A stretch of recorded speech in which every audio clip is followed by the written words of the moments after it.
How to start a YouTube channel. एक simple सा question जिसके ऊपर हजारों वीडियोस है, लेकिन स्टिल कोई भी यूजफुल नहीं है क्योंकि सारी इन्फॉर्मेशन टुकड़ों में बटी पड़ी है। और ये कैसे करना है इसके ऊपर मैं ऑलरेडी एक अलग से वीडियो बना चुका हूँ, तो आप इस वीडियो को जरूर देखना। आउटरो में आप सिर्फ एंड स्क्रीन का ही नहीं बल्कि कुछ अनाउंसमेंट करके अपनी एंगेजमेंट भी बढ़ा सकते हैं। जैसा कि मैंने इस वीडियो में कहा था कि मैं 3000 कमेंट्स पूरे होते ही how to make money series start कर दूंगा, जिसकी वजह से मेरे इस वीडियो पे काफी ज्यादा लाइक्स और कमेंट्स हैं। अब मैंने आपको स्क्रिप्ट राइटिंग के अंदर जितनी भी इम्पोर्टेंट चीजें होती है, छोटी से लेके बड़ी तक, सब बता दिया है। और आपको कंफ्यूजन ना हो इसलिए मैं आपको एक स्क्रिप्ट अभी बना के दिखाऊंगा भी। लेट्स अज्यूम आप इस टॉपिक पे वीडियो बना रहे हैं, how to do voice over for YouTube videos. तो सबसे पहले आपको अपनी स्क्रिप्ट का टाइटल दे देना है और फिर आपको अपना इंट्रो तैयार करना है, जहाँ पे आप एक हुक तैयार करेंगे जिसके ये एलिमेंट्स होते हैं। उसके बाद आपको अपने इंट्रो वाले पार्ट को खत्म करना है और फिर कंटेंट पार्ट को शुरू करना है, जिसके लिए आपको पहले सारे बुलेट पॉइंट्स को लिख लेना है। इस चीज के लिए आप चैट जीपीटी की भी मदद ले सकते हैं या फिर बाकी यूट्यूबर्स की वीडियो भी देख सकते हैं और उनसे आइडिया ले सकते हैं। बुलेट पॉइंट्स लिखने के बाद आपको उनके सब पॉइंट्स लिखने हैं। अब हर बुलेट पॉइंट्स के जितने भी सब पॉइंट्स बन सकते हैं आपको सभी को कवर करना है और फिर उन सभी सब पॉइंट्स को काफी अच्छे से एक्सप्लेन करना है। लेकिन जब भी आप सब पॉइंट्स या बुलेट पॉइंट्स को चेंज कर रहे हो तो आपको ध्यान रखना है कि आपको स्टोरी टेलिंग करनी है जिससे वीडियो में एक्साइटमेंट बनी रहे। और ठीक ऐसे ही आप अपने कंटेंट वाले पार्ट को भी कवर कर लेंगे। अब इंट्रो और कंटेंट कवर करने के बाद आपको अपना आउटरो रेडी करना है, जहां आप लोगों को एक सीटें देंगे और उनको एक रिएक्शन लेने के लिए डायरेक्ट करेंगे। यहाँ पे आप एंड स्क्रीन डाल के लोगों को उन पे क्लिक करने के लिए कह सकते हैं या फिर कोई अनाउंसमेंट करके अपनी एंगेजमेंट बढ़ा सकते हैं। और इस तरह आपने एक 10 गुना ज्यादा बेटर स्क्रिप्ट तैयार कर ली है, जो कि आपके चैनल को बहुत ही जल्दी सक्सेस दिलाएगी। अब आई गेस आपको ये भी पता चल गया होगा कि आपको बोलना क्या है, बताना क्या है, लेकिन चीजों को बोलना कैसे है, कैसे उस चीज को समझाना है, ये अभी भी बाकी है। और ये पार्ट होता है वॉइस ओवर का, तो वो भी जल्दी से सीख लेते हैं। वीडियो ओपन करते ही लोग आपकी वीडियो को सबसे पहले आपकी वॉइस ओवर की क्वालिटी से जज करते हैं। और अगर आपकी वॉइस ओवर क्वालिटी अच्छी नहीं हुई तो भले आपने गॉड लेवल एडिटिंग क्यों ना की हो, लोग आपकी वीडियो को उसी टाइम बंद करके दोबारा स्क्रॉल करना स्टार्ट कर देंगे, क्योंकि कोई भी इंसान अपने कानों को तकलीफ नहीं पहुंचाना चाहता। अब आप लोगों के दिमाग में आ रहा होगा कि मेरी आवाज तो खराब है, या मैं तोतला बोलता हूँ, या फिर मैं मार्केट एरिया में रहता हूँ, मेरी वॉइस में तो बैकग्राउंड नॉइज आएगी। तो लेट मी टेल यू, ये सारे एक्सक्यूजेस हैं। इन सबका एक सॉल्यूशन है जो कि इस वीडियो में आपको मिलने वाला है। अब हम लोगों के पास एक प्रोफेशनल स्टूडियो तो है नहीं जहां हम जाके अपनी वॉइस ओवर को रिकॉर्ड कर सके, इसलिए हमारी वॉइस में कई बार एको आती है और कई बार बैकग्राउंड नॉइज भी होती है। लेकिन इन दोनों चीजों को एलिमिनेट किया जा सकता है। एको बेसिकली तब आती है जब आपके रूम में काफी ज्यादा खाली स्पेस हो, जहाँ पे आपकी आवाज टकरा के रिफ्लेक्ट बैक होती है, जिसकी वजह से आपकी आवाज कुछ इस तरह से हो जाती है। कैसी लगी मेरी आवाज? अब आप में से हर कोई अपनी वॉइस अलग जगह पे रिकॉर्ड करता है, तो एको को टैकल करने के लिए आपको अपनी जगह पे बस साउंड एब्जॉर्बर्स लगवाने पड़ेंगे। अगर आपका रूम बड़ा है और खाली है तो उसमें कर्टेन्स लगा दीजिए या आसपास जितना हो सके उतने कपड़े फैला दीजिए, या फिर अपने रूम में सामान भर दीजिए ताकि आपका रूम खाली ना रहे। रूम जितना भरा होगा उतनी कम आवाज रिफ्लेक्ट बैक होगी और आपकी वॉइस में उतनी कम एको होगी। और अगर आप एक प्रोफेशनल स्टूडियो बनाने का सोच रहे हैं तो आप ये एकॉस्टिक साउंड पैनल्स इस्तेमाल कर सकते हैं, जिससे आपकी वीडियोस काफी ज्यादा प्रोफेशनल लगने लगेगी और आपकी आवाज में एको भी नहीं होगा। अब जहाँ पे भी खड़े होकर अपने वॉइस ओवर रिकॉर्ड करने वाले हैं, उसके सामने वाली दीवार पे आपको ये साउंड पैनल्स लगा देने हैं और आपके आसपास जो भी दीवार या दरवाजा है उस पे भी ये साउंड पैनल्स लगा देने हैं, ताकि आपकी आवाज कहीं से भी रिफ्लेक्ट बैक ना कर पाए। इसके सिवाय अगर आपको एक सस्ता जुगाड़ चाहिए ही स्टूडियो का, तो आप क्या कर सकते हैं कि आप अपनी अलमारी को खोल सकते हैं और वहाँ पे खड़े होकर अपनी वॉइस रिकॉर्ड करना स्टार्ट कर सकते हैं। अलमारी के अंदर कपड़े भरे होते हैं तो वो एक साउंड एब्जॉर्बर की तरह वर्क करेंगे, और अलमारी की स्पेस कम होती है तो वहाँ पे रिफ्लेक्ट बैक करने के लिए ज्यादा एरिया मिलेगा भी नहीं। अब आवाज से एको रिमूव करने के बाद एक प्रॉब्लम जो सबसे ज्यादा लोग फेस करते हैं वो है बैकग्राउंड नॉइज। अब बैकग्राउंड नॉइज एक ऐसा फैक्टर है जो कि हमारे कंट्रोल में नहीं है, और अगर आप मेरी तरह मार्केट प्लेस में रहते हैं तो आपके लिए तो एक नाइटमेयर से कम नहीं होगा। लेकिन ऑब्वियसली इसकी वजह से हम अपनी वीडियो की क्वालिटी तो कम नहीं होने देंगे। तो आपको करना क्या है? आपको ट्राई करना है कि जितना हो सके उतना आप बैकग्राउंड नॉइज को ब्लॉक कर सके। आप जिस भी रूम में रिकॉर्डिंग करते हैं उस रूम के सारे खिड़की दरवाजे बंद कर देने हैं, और हो सके तो खिड़की दरवाजों पे कर्टन्स लगा देने हैं। और इसके सिवाय जो दूसरा तरीका है वो ये है कि आप अपनी वॉइस को या तो लेट नाइट को रिकॉर्ड करें या फिर अर्ली मॉर्निंग को रिकॉर्ड करें, क्योंकि इस टाइम पे मैक्सिमम लोग सो रहे होते हैं और मार्केट में भी ज्यादा नॉइज नहीं होती है। इसकी वजह से आपकी वॉइस काफी ज्यादा क्लियर भी हो जाएगी। बट आई नो ये सारे तरीके फॉलो करने के बाद भी आपकी वॉइस में कुछ न कुछ बैकग्राउंड नॉइज तो रह ही जाएगी, तो उसको हम एडिटिंग के टाइम पे कवर कर लेंगे। अब अपने रूम या स्टूडियो को सेटअप करने के बाद आपको अपने डिवाइस को सेटअप करना है एक अच्छी वॉइस के लिए। अब बड़े यूट्यूबर्स तो माइक का इस्तेमाल करते हैं अपनी वॉइस ओवर के लिए, and I will not lie to you, लेकिन माइक से काफी ज्यादा फर्क आता है आपकी वॉइस में। फॉर एग्जाम्पल, अब ये ऑडियो मैं बिना किसी माइक के रिकॉर्ड कर रहा हूँ और यह है मेरी ऑडियो माइक के साथ। अब जिस माइक का मैं इस्तेमाल करता हूँ वो है बोया M1, क्योंकि ये काफी ज्यादा सस्ता भी है और काफी ज्यादा एफिशिएंट भी है। अब अगर आपके पास पैसे हैं अपने चैनल पे इन्वेस्ट करने के लिए तो आई विल रियली प्रेफर कि आप माइक पे इन्वेस्ट करें, लेकिन अगर आपके पास पैसे नहीं भी है तो भी कोई फर्क नहीं पड़ता, क्योंकि मैंने अपनी खुद की स्टार्टिंग की कुछ वीडियोस तो माइक के बिना ही रिकॉर्ड करी थी और आप जाके उन वीडियोस में वॉइस ओवर की क्वालिटी देख सकते हैं। वो टाइम पे मैं एक एप्लीकेशन का इस्तेमाल किया करता था अपनी वॉइस ओवर को रिकॉर्ड करने के लिए, जो की है ये। अब आप जिस भी डिवाइस को वॉइस रिकॉर्ड करने के लिए इस्तेमाल कर रहे हैं उसे आपको एक स्टेबल जगह पे रखना होगा, क्योंकि अगर आप ऐसा नहीं करते हैं तो आपकी वॉइस के साथ कुछ ऐसा होगा। आप जब अपने फोन से वॉइस रिकॉर्ड कर रहे होते हैं तो आपने फोन हाथ में पकड़ा होता है, जिसकी पोजीशन हर एक ब्रेक के बाद चेंज होती रहती है, जिसकी वजह से आपकी आवाज में डिफरेंस फील होता है और ये अनप्रोफेशनल लगता है। तो बेटर होगा कि आप अपने फोन को टिल्ट करके किसी शेल्फ पे रख दीजिए या किसी टेबल पे रख दीजिए, जिससे आपकी वॉइस में लेवल का फर्क नहीं आएगा। लेकिन स्टिल इसके बाद भी जो एक प्रॉब्लम आप लोग फेस करोगे वो है ये, जस्ट लाइक जैसे आपने अब मेरी आवाज में अभी एयर को सुना, ठीक उसी तरह आपकी वॉइस ओवर में भी काफी ज्यादा फूक की आवाज आती है। तो इस चीज को कैसे टैकल करें? नॉर्मली जब आप एस या एफ वाले वर्ड्स बोलते हैं तो आपके मुंह से एक हवा निकलती है, जो कि आपका माइक अल्टीमेटली रिकॉर्ड कर ही लेगा, क्योंकि आप अपने माइक के काफी करीब रह के वॉइस ओवर रिकॉर्ड कर रहे होते हैं। तो इस चीज से बचने के अब सिर्फ दो ही तरीके हैं। पहला, या तो आप अपने फोन को कुछ इस तरह से टिल्ट करके रखो ताकि आपके माउथ से डायरेक्टली आवाज को रिकॉर्ड करने की जगह वो नीचे से आवाज को कैप्चर करे, इससे आपकी फूक वाली आवाज उसके अंदर नहीं जाएगी। और दूसरा तरीका ये है कि आप थोड़े से पैसे खर्च करके एक माइक कवर खरीद लो, जो कि आपकी फूक वाली आवाज को कैप्चर ही नहीं होने देगा। लेकिन अगर आप पैसे खर्च नहीं करना चाहते हैं तो इसका एक सस्ता जुगाड़ भी है। आपको सर्दियों में इस्तेमाल होने वाले सॉक्स को लेना है और उससे अपने माइक के कवर को कवर कर लेना है। ये भी बिल्कुल सेम ही काम करेगा और आपकी फूक की आवाज बिल्कुल भी रिकॉर्ड नहीं होगी और इस तरह आप सस्ते में अपना जुगाड़ भी कर लोगे। अब एको, बैकग्राउंड नॉइज और वॉल्यूम की लेवल और एयर को कंट्रोल करने के बाद आपको जिस चीज पे ध्यान देना है वो है आपका पोस्चर। अब रूम और अपने डिवाइसेस को सेट करने के बाद आपको उस चीज को सेट करना है जो कि आपका वॉइस जनरेटर है, और वो कुछ और नहीं, आप खुद ही हो। अब मैं ये नहीं कह रहा कि आपको दूल्हे राजा बन के तैयार होना है, बल्कि मैं कह रहा हूँ कि खड़े होकर अपनी वॉइस ओवर को रिकॉर्ड कीजिए, क्योंकि जब आप बैठ के अपनी वॉइस ओवर को रिकॉर्ड कर रहे होते हैं तो आपका शोल्डर एरिया आगे की तरफ टिल्टेड होता है, जिसकी वजह से आपका चेस्ट एरिया कंप्रेस हो जाता है और आपकी वॉइस थोड़ी दबी दबी सी आती है। वहीं अगर आप खड़े होके अपनी स्पाइन को सीधा करके एक लंबी सांस लेने के बाद अपनी वॉइस ओवर रिकॉर्ड करें तो आपकी आवाज काफी ज्यादा क्लियरली आएगी, क्योंकि आपके शोल्डर सीधे हो चुके होंगे, आपका चेस्ट एरिया इंक्रीज हो चुका होगा और फिर आपकी आवाज बहुत ही सही आएगी। इसके सिवाय अगर आप चाहते हैं कि आपकी वॉइस में ट्रेवल ज्यादा है, यानी कि आपकी वॉइस ज्यादा क्रिस्पी लगे, तो आपको अपनी वॉइस तब रिकॉर्ड करनी चाहिए जब आप बस सो के उठे ही हो, क्योंकि उस टाइम पे आपकी वॉइस काफी ज्यादा क्रिस्पी होती है, काफी ज्यादा डेप्थ के साथ होती है, इसलिए लड़कियों को स्लीपी वॉइस पसंद आती है। सिगरेट टिप रख लो। इस सब के सिवाय आप खाना खाने से पहले अपनी वॉइस रिकॉर्ड कर रहे हो या खाना खाने के बाद अपनी वॉइस रिकॉर्ड कर रहे हो, ये भी एक इम्पोर्टेंट फैक्टर है,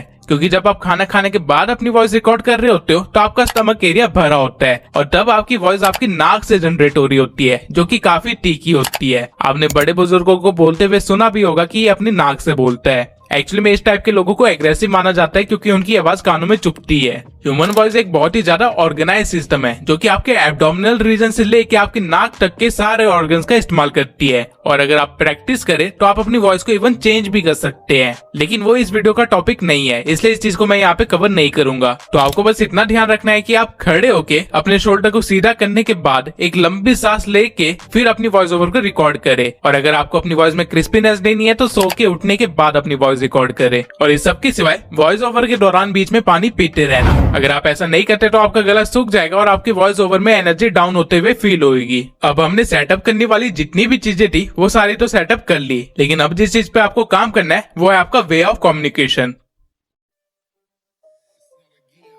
क्या आपको पता है जब आप अपनी नॉर्मल लाइफ में बातचीत कर रहे होते हो तो आप अनजाने में 3 ऐसे फैक्टर्स का इस्तेमाल करते हो जो कि आपकी वॉइस ओवर को नेचुरल बनाती है, जो कि वॉइस ओवर के दौरान आप भूल जाते हो। आप लोग सोचिए, अगर मेरी वीडियो कुछ इस तरह के साउंड करती तो क्या आप लोग मेरी वीडियो देखते? ऑब्वियसली नहीं, आप लोगों को कुछ सेकंड बाद ही नींद आने लग जाती। वहीं अगर मेरी वीडियो कुछ इस तरह की साउंड करने लग जाए कि बहुत ही ज्यादा जल्दी है, तो भी आप लोग मेरी वीडियो नहीं देखोगे, क्योंकि आप लोगों को कुछ समझ ही नहीं आएगा। वॉइस ओवर के दौरान आप लोग नर्वस हो जाने के कारण या तो बहुत ही तेज बोलने लगते हो या फिर बहुत ही धीरे बोलने लग जाते हो, जिसकी वजह से आपकी वॉइस ओवर की क्वालिटी खराब हो जाती है। तो इस चीज को आप सुधार सकते हो अगर आप ये अज्यूम करो कि आप सामने किसी ओरिजिनल बंदे से बात कर रहे हो। ऐसा करने के बाद आपकी वॉइस अपने आप एक नेचुरल पेस में आ जाएगी। आप ये अज्यूम कर सकते हो कि आपका माइक एक रियल पर्सन है जिसे आप कुछ एक्सप्लेन कर रहे हो या कुछ समझा रहे हो, और ये करके आपका पेस एकदम से नॉर्मल हो जाएगा। लेकिन ऑब्वियसली ये चीज आप प्रैक्टिस के बाद ही सीख पाओगे। जब आप अपनी वॉइस ओवर को रिकॉर्ड कर रहे होते हो तो आपने किस वर्ड पे एम्फसाइज किया है, ये चीजें काफी ज्यादा मैटर करती है, क्योंकि ये वर्ड्स या सेंटेंसेस ऐसे होते हैं जो कि वीडियो क्लोज करने के बाद भी आपकी ऑडियंस के दिमाग में बैठे रहते हैं। लेकिन चीजों को एम्फसाइज कैसे करें? उसे ज्यादा जोर से बोल के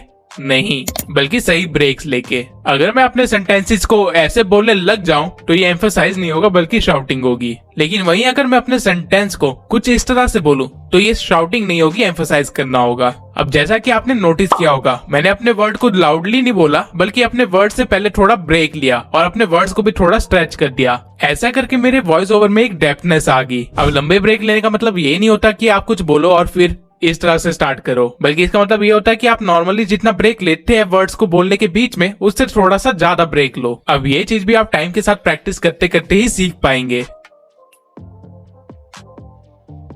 सोचो अगर वीडियो कुछ इस तरह से चले जहाँ पे पेस भी ठीक है, वर्ड्स को एम्फसाइज भी किया जा रहा है, तो क्या मजा आएगा? वही सोचो अगर वीडियो को कुछ इस तरह से बोला जाए जहाँ पे वर्ड भी ठीक है, पेस भी ठीक है और इमोशंस भी है, तो क्या मजा आएगा? बिल्कुल आएगा। बस आपको भी अपनी वॉइस ओवर में यही करना है। बजाय एक स्क्रिप्ट को पढ़ के उसे रिकॉर्ड करने की जगह उसे इस तरह पढ़ो जैसे कि कोई कहानी सुना रहे हो। इस तरह आपकी वॉइस ओवर में इमोशंस ऑटोमेटिकली ऐड हो जाएंगे। 90% यूट्यूबर्स यही करते हैं कि वो एक स्क्रिप्ट को पढ़ रहे होते हैं, जिसके कारण उनकी वॉइस काफी ज्यादा नॉर्मल टोन में लगती है, जो कि कुछ टाइम के बाद बोरिंग लगने लग जाती है। वहीं अगर आपकी आवाज कभी ऊपर हो रही है, कभी नीचे हो रही है, कभी एक्साइटमेंट के साथ आ रही है, कभी क्यूरियोसिटी के साथ आ रही है, तो आप खुद सोचिए कितना ज्यादा मजा आएगा। अब हो सकता है ये चीजें आपको थोड़ी बहुत ड्रामेटिक लगे, लेकिन आपकी ऑडियंस को यही चीजें पसंद आती है। आपको बस मेक श्योर करना है कि इसको थोड़ा ज्यादा ना करो, लेकिन इस वे में करो कि ऑडियंस को हुक रख सको। अब अभी तक मैंने जितनी भी चीजें बताई वो वॉइस ओवर को रिकॉर्ड करने के बारे में थी, और ये सिर्फ 50% ही काम था। अभी 50% काम हम करेंगे एडिटिंग में।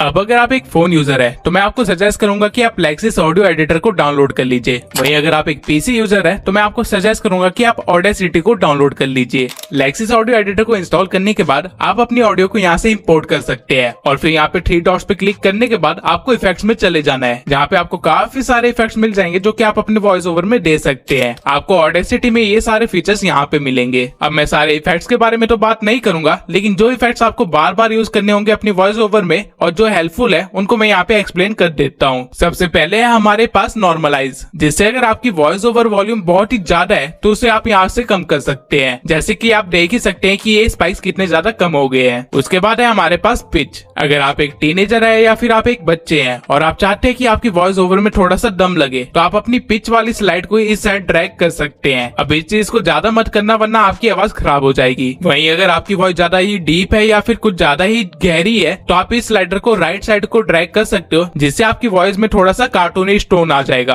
अगेन इसको ज्यादा ड्रैग मत करना वरना आपकी आवाज दोबारा खराब हो जाएगी। ये चीजें आपको अपनी वॉइस के अकॉर्डिंग देखनी होगी। पिच के बाद है हमारे पास नॉइज रिडक्शन। अब वीडियो के स्टार्टिंग में मैंने आपको जो सारी ट्रिक्स बताई थी, जिसके बाद भी हमारे पास कुछ बैकग्राउंड नॉइज बच गई थी, उसको आप यहाँ से रिमूव कर सकते हैं। जितना ज्यादा आप थ्रेशोल्ड को बढ़ाएंगे उतना ज्यादा वो बैकग्राउंड नॉइज को दबाएगा, लेकिन मेक श्योर कि ये भी आप अगेन ज्यादा मत करना वरना आपकी वॉइस भी कट होने लग जाएगी। इसके बाद है हमारे पास इक्वलाइजर एंड एम्पलीफायर। अब ये ग्राफ आपकी वॉइस की बेस और ट्रेबल को शो करता है। लेफ्ट साइड वाले जितने भी स्लाइडर्स है वो सारे आपकी बेस को कंट्रोल करते हैं, वहीं राइट साइड वाले जितने भी है वो आपके ट्रेबल को कंट्रोल करते हैं। अब आप अपनी वॉइस के अकॉर्डिंग देख सकते हैं कि आपकी आवाज में बेस ज्यादा है या फिर ट्रेबल ज्यादा है। अगर आप चाहते हैं कि आपकी आवाज में क्रिस्पीपन ज्यादा आए तो आप यहाँ पे अपनी ट्रेबल को बढ़ा सकते हैं। वहीं अगर आपको लगता है कि आपकी वॉइस ऑलरेडी काफी ज्यादा थिक है तो आप अपने बेस को थोड़ा सा यहाँ से कम कर सकते हैं। अब ये चीज टोटली आपके ऊपर डिपेंड करती है कि आपकी वॉइस कैसी है और आपको किस चीज को बढ़ाना है और कम करना है। इस चीज के साथ आप एक्सपेरिमेंट कर सकते हैं और पूरा एक दिन लगा सकते हैं अपनी वॉइस को अच्छे से जानने के लिए, क्योंकि ये चीज आपको फ्यूचर में बहुत काम आने वाली है। अब इस सब के सिवाय यहाँ पे और भी काफी सारे इफेक्ट्स हैं जिनको आप एक्सप्लोर कर सकते हैं, लेकिन इनकी जरूरत आपको नहीं पड़ने वाली है या फिर बहुत ही रेयरली पड़ेगी, तो ये चीज टोटली अब आपके ऊपर है। लेकिन अगर आप इन सभी एडिटिंग के झंझट से बचना चाहते हो और अपनी वॉइस को डायरेक्टली एक प्रोफेशनल वॉइस ओवर बनाना चाहते हो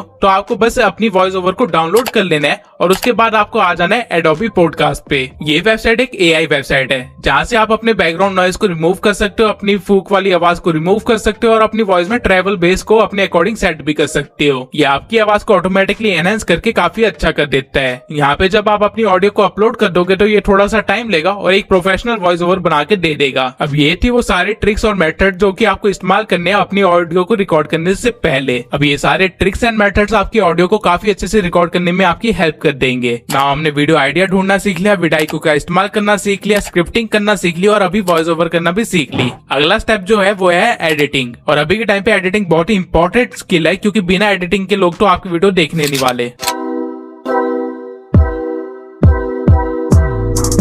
ईमान गाजी, अली अब्दाल, मैग्नस मीडिया, इन सबके पास अपनी नीश की नॉलेज को छोड़ के एक और ऐसी चीज है जिसकी वजह से कोई इनका लेवल टच नहीं कर पा रहा और वो है इनका एडिटिंग स्टाइल। एडिटिंग तो बहुत लोग करते हैं लेकिन एक एडिटिंग स्टाइल क्रिएट कर पाना तभी पॉसिबल होता है जब आपके पास एडिटिंग की बेसिक से लेके एडवांस तक की सारी नॉलेज हो। और आज मैं आपको यही सिखाने वाला हूँ। इस वीडियो में मैं आपको बेसिक एडिटिंग रिसोर्सेज को ढूंढने से लेके सही तरह से ट्रांजिशन और एनिमेशन लगाने से लेके एडिटिंग साइकोलॉजी और इफेक्ट्स को क्रिएट करने तक सारा काम सिखाऊंगा, वो भी कैपकट पे, जिसको आप फोन पे और पीसी पे दोनों जगह इस्तेमाल कर सकते हो। अगर आपको कैपकट की या एडिटिंग की जीरो नॉलेज भी है तो भी इस वीडियो को पूरा देखना क्योंकि इस वीडियो के एंड तक आप 90% यूट्यूब क्रिएटर से ज्यादा अच्छी एडिटिंग सीख चुके होंगे। और पूरी वीडियो के दौरान मैं कुछ ना कुछ एडिटिंग साइकोलॉजी सिखाता रहूंगा, तो एक सेकंड को भी स्किप मत करना वरना हो सकता है बहुत ही इंपॉर्टेंट इन्फॉर्मेशन मिस कर दो। तो स्टार्ट करते हैं रिसोर्सेज को कलेक्ट करने से, जिसमें सबसे पहले आता है, जब भी आप किसी एडिट के लिए फुटेजेस कलेक्ट कर रहे होते हो तो उनको हमेशा दो फोल्डर्स में डिवाइड कर दीजिएगा, ए रोल एंड बी रोल। अगर आप फेस कैम वीडियोस बनाते हैं तो आपकी सारी फेस कैम वाली वीडियोस ए रोल में आ जाएगी और अगर आप बिना फेस शो किए अपनी वीडियोस बनाते हैं तो फिर जो भी आपका डाटा होता है या कटआउट्स होते हैं या फिर न्यूज आउटलेट्स होते हैं जो कि मैक्सिमम टाइम एजुकेशन और फैक्ट चैनल पे शो किए जाते हैं वो आप ए रोल के अंदर रख सकते हैं और वहीं पे सारी स्टॉक फुटेजेस आपकी बी रोल में आएगी। अगर कल को आप एक प्रोफेशनल वीडियो एडिटर बनते हैं तो आपके क्लाइंट्स भी आपको इसी तरह फाइल्स भेजेंगे और इससे आपके काम करने की एफिशिएंसी बढ़ेगी क्योंकि अब आपको चीजें ढूंढनी नहीं पड़ेगी, वो एक ऑर्गेनाइज्ड वे में रखी होगी। लेकिन ऑर्गेनाइजेशन तो बात की बात है, सबसे बड़ी प्रॉब्लम तो ये आती है कि स्टॉक फुटेजेस कहाँ से ले, वो भी कॉपीराइट फ्री, और प्रीमियम स्टॉक फुटेजेस से वाटरमार्क कैसे रिमूव करे। तो इसका सॉल्यूशन देखते हैं। अब मैं आपको पेक्सेल्स या पिक्साबेस से फुटेजेस लेने को नहीं कहूंगा क्योंकि आपको भी पता है कि इन साइट्स पे ज्यादा अच्छी फुटेजेस नहीं मिलती है। इसकी बजाय आप mixkit.co से वीडियो फुटेजेस ले सकते हैं, वो भी 100% कॉपीराइट फ्री। और यहाँ पे आपको स्टॉक फुटेजेस के साथ साथ बैकग्राउंड म्यूजिक, साउंड इफेक्ट्स और वीडियो टेम्पलेट्स भी मिल जाएंगे। लेकिन अगर आपको मिक्सकिट पे अपनी डिजायर्ड क्लिप नहीं मिलती है तो आप एक दूसरी वेबसाइट पे आ सकते हैं जिसका नाम है Videvo.net। इस वेबसाइट पे आपको मैक्सिमम क्लिप्स फ्री में मिल जाएगी, लेकिन जिन क्लिप्स के नीचे ये थंडर का साइन है वो प्रीमियम है और उनको आप यूज नहीं कर सकते हैं। अब इन दोनों वेबसाइट्स का आप यूज कर सकते हैं वीडियो क्लिप्स के लिए, लेकिन एक चीज हमेशा ध्यान में रखना कि आप जो भी क्लिप डाउनलोड कर रहे हैं एक बार उसका लाइसेंस जरूर पढ़ लेना। कई क्लिप्स ऐसी होती हैं जो कि टोटली रॉयल्टी फ्री होती है जिसको आप यूज भी कर सकते हैं और मोनेटाइज भी कर सकते हैं। वहीं कुछ क्लिप्स ऐसी होती है जिनको आप यूज तो कर सकते हैं और मोनेटाइज भी कर सकते हैं, लेकिन आपको क्रेडिट देना पड़ता है क्योंकि अगर आपने क्रेडिट नहीं दिया तो आपके चैनल पे फ्यूचर में कभी कॉपीराइट स्ट्राइक आ सकता है। और इन सब के सिवाय कुछ क्लिप्स ऐसी भी होती है जिनको आप यूज तो कर सकते हैं लेकिन कमर्शियल यूज के लिए नहीं, यानी कि वो मोनेटाइज नहीं होंगी, उसके लिए आपको उनकी रॉयल्टी खरीदनी पड़ेगी। लेकिन अगर आप इन सब झंझट में नहीं फंसना चाहते हैं तो एक वेबसाइट ऐसी भी है जो कि stock videos, background music, sound effects का खजाना है और इसे काफी सारे बड़े बड़े क्रिएटर्स भी इस्तेमाल करते हैं। इस वेबसाइट का नाम है स्टोरीब्लॉक्स। इस वेबसाइट पे आपको एक से एक अच्छी खासी वीडियो क्लिप्स मिल जाएगी और साथ में कई सारे साउंड इफेक्ट्स और बैकग्राउंड म्यूजिक मिलेंगे जो कि काफी डिफरेंट और काफी यूनिक भी है। लेकिन ये वेबसाइट फ्री नहीं है, आपको पर मंथ एटलीस्ट 2000 पे करने पड़ेंगे इसकी सर्विस के लिए। अगर आपके पास इतने पैसे हैं तो I will really suggest you to buy a subscription. लेकिन अगर आप पे नहीं कर सकते तो निराश होने वाली कोई भी बात नहीं है क्योंकि इससे भी बेहतर गिफ्ट है मेरे पास आपके लिए और वो 100% फ्री है। आई स्टॉक, ये भी एक पेड वेबसाइट है जहाँ पे स्टोरी ब्लॉग से भी बेटर क्लिप्स मिलती है। फॉर एग्जाम्पल अगर मैं यहाँ पे सर्च करूँ सोशल मीडिया तो आप देख सकते हैं यहाँ पे स्टॉक फुटेज की क्वालिटी कितनी अच्छी है। अब इनमें से आपको जो भी स्टॉक फुटेज चाहिए आपको उसका बस हेडिंग को कॉपी कर लेना है और फिर आ जाना है कैनवा प्रो पे। यहाँ आने के बाद आपको 16:9 की कैनवस को सिलेक्ट करना है और एलिमेंट्स में जाके आपने जो कॉपी किया था उसे पेस्ट कर देना है और फिर यहाँ से वीडियोस को सिलेक्ट करके थोड़ा सा स्क्रॉल करने के बाद आपको एग्जैक्टली सेम क्लिप मिल जाएगी, जिसको आप कैनवस के साइज पे फिक्स कर सकते हैं और डाउनलोड कर सकते हैं। और अगर आपको एग्जैक्टली सेम क्लिप ना भी मिले तो भी आपको उससे मिलती जुलती काफी सारी अच्छी क्लिप्स मिल जाएगी, जिसको आप टोटली इस्तेमाल कर सकते हैं। लेकिन अगेन आप लोग सोच रहे होंगे कि आपके पास तो कैनवा प्रो भी नहीं है, तो let me tell you, Canva pro का एक्सेस आपको कहीं से भी मिल जाएगा। इवन यूट्यूब पे सर्च करने पे आपको हजारों ऐसी वीडियोस मिल जाएगी जहाँ से आप कैनवा प्रो को ले सकते हैं। और अगर आप इतनी मेहनत नहीं करना चाहते हैं तो मैं आपको एक वेबसाइट बता देता हूँ जहाँ पे आपको कैनवा प्रो का एक्सेस फ्री में मिल जाएगा, बिंगो टिंगो। इस वेबसाइट पे आने के बाद आपको हल्का सा स्क्रॉल करना है और यहाँ पे आपको एक टेम्पलेट मिलेगा, गेट कैनवा। आपको इस पे क्लिक करना है, जहाँ पे आपको 1 मिनट वेट करना पड़ेगा और फिर आपको कैनवा प्रो मिल जाएगा। अब ये चीज मैं आपको डिटेल में करके नहीं दिखा रहा हूँ क्योंकि यूट्यूब पे इसके लाखों ट्यूटोरियल ऑलरेडी पड़े हुए हैं, तो आपको कैनवा प्रो कहीं से भी मिल जाएगा। बस आपको एक चीज का ध्यान रखना है कि जो भी क्लिप आपने कैनवा से डाउनलोड की होगी उसको 10 सेकंड से ज्यादा इस्तेमाल मत करना, और क्लिप के साथ कोई वॉइस ओवर या हल्की सी एडिटिंग होना बहुत जरूरी है। आप ऐसा नहीं कर सकते कि कैनवा से सारे क्लिप्स को डाउनलोड कर ले और एक चैनल बना दे जहाँ पे आप स्टॉक फुटेजेस डालते हो और उसे मोनेटाइज करवा ले। वो चैनल कभी ना कभी स्ट्राइक की वजह से टेक डाउन हो जाएगा। कैनवा आपको क्लिप्स तो देता है लेकिन यूज करने के लिए उस पे आपको हल्की सी एडिटिंग तो करनी पड़ेगी। अब चाहे वो वॉइस ओवर के थ्रू या फिर उसके ऊपर कोई ओवरले या टेक्स्ट या कुछ भी हो सकता है, लेकिन प्लेन क्लिप बिल्कुल भी मत डालना। अब बी रोल्स के लिए आपको वीडियो क्लिप्स तो मिल जाएगी, लेकिन हमारा काम सिर्फ वीडियो क्लिप से नहीं होने वाला है। हमें चाहिए, तो इसके लिए आपको आ जाना है एक वेबसाइट पे जिसका नाम है freepik.com। यहाँ पे आपको आइकन्स को सिलेक्ट कर लेना है और लाइसेंस में आप देख सकते हैं कि यहाँ सारे आइकन्स फ्री है और PNG फॉर्मेट में है। यहाँ पे आपको लोगोस के साथ साथ काफी यूजफुल आइकन्स मिल जाएंगे जो कि आप अपनी वीडियो में इस्तेमाल कर सकते हैं। और अगर आप एसेट्स में सिर्फ आइकन को सर्च करें और लाइसेंस में आके फ्री पे क्लिक कर दे तो यहाँ पे आपको कई सारे आइकन पैक्स भी मिल जाएंगे, वो भी टोटली फ्री, जिनको लेटर ऑन आप ग्लोइंग इफेक्ट भी दे सकते हैं और कुछ ऐसा बना सकते हैं। इसके सिवाय अगर आप इमोजीज का यूज करते हो अपनी वीडियोस में तो वो बोरिंग से येलो इमोजीज इस्तेमाल करने की बजाय आप गूगल पे सर्च कर सकते हैं एनिमेटेड इमोजीज, और गिटहब की वेबसाइट पे आने के बाद आपको यहाँ पे मनपसंद इमोजी मिल जाएंगी, वो भी एनिमेटेड फॉर्म में, जो कि एज अ GIF डाउनलोड होगी, वो भी टोटली फ्री। और ये सारी आपकी वीडियो को बोरिंग से काफी ज्यादा एक्साइटिंग बना देगी। अब स्टॉक फुटेजेस भी है आपके पास और इमोजीज और आइकन्स भी है आपके पास, लेकिन इस तरह के मोशन बैकग्राउंड्स नहीं है। तो ये आपको मिलेंगे मेरे टेलीग्राम चैनल पे, जहाँ मैंने 120 से भी ज्यादा मोशन ग्राफिक डाल रखे हैं और साथ में काफी सारे साउंड इफेक्ट्स भी दे रखे हैं। और इसी के साथ साथ मैंने अभी अपने टेलीग्राम चैनल पे ये hand PNGs, character body PNGs, overlays, graph backgrounds और काफी सारे रिसोर्सेज ऐड किए हैं। तो जल्दी से जाके चैनल को ज्वाइन कर लीजिए ताकि आप भी मेरी तरह इस तरह प्रोफेशनल वीडियो बना सके। टेलीग्राम चैनल का लिंक मैंने डिस्क्रिप्शन में दे रखा है, और चैनल को ज्वाइन करने के बाद उसे लीव करने की गलती मत करना, क्योंकि मैं टाइम टू टाइम उसमें रिसोर्सेज ऐड करता रहता हूँ और हर बार मैं पिछले रिसोर्सेज के अपग्रेडेड वर्जन भी अपलोड करता हूँ जो कि मार्केट में बिल्कुल नए आए होते हैं। तो ये टेलीग्राम चैनल आपकी काफी मदद करेगा। अब यहाँ तक रिसोर्सेज कलेक्ट करने के सारे काम हो गए हैं और हमें स्टार्ट करनी है अब एडिटिंग।